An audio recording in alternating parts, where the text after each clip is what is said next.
เจ็บมันต้องทนมันต้องซ้ำเท่าไรอดทนไว้เอาเถิดนะทั้งเห็นด้วยแววตาแต่เจ้ายังสายไหมหากนี้มันจะเศร้าจะซึม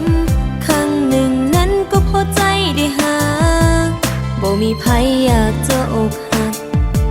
เมื่อมีฮักต้องฮักจริงจากคนที่เคยทำให้ซึ้งครั้งหนึ่งจนกลายเป็นความหักทุกอย่างที่ได้หูจักจะฮักษาหมดหัวใจเหตุใดวันนี้เปลี่ยนพันหมดฮักกันและจะจากไปทุกอย่างที่เจ้าทำไปใจนี้ก็เจ็บเหลือทน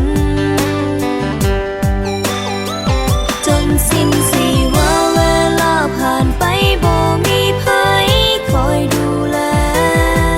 หัวใจดวงน้อยอ่อนแอเจ็บแท้พอฮักเจ้า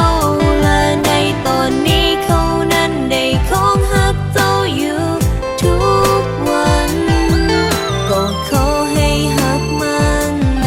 ส่วนเคยคนนี้มีน้ำตาและเสียใจ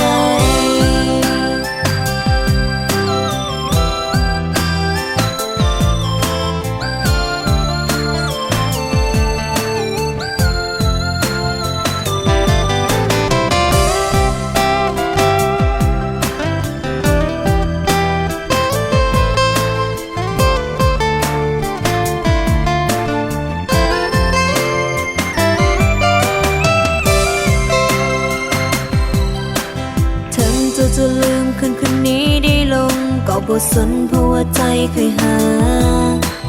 ถึงมันจะอกหักแต่หากเนียงคงฝังใจถ้าว่าเจ้านั้นบ่ฮักกันแล้วคงจบแล้วพบกับความเสียใจแต่อยากให้เจ้าหูไว้ว่าใครคนนี้จะฮักและทนจนสิ้นสีผ่านไปจะมีภัยคอยดูแลหัวใจดวงน้อยอ่อนแอเจ็บแท้พอฮักเจ้าและในตอนนี้เขานั้นได้ของฮักเจ้าอยู่ไปทุกวัน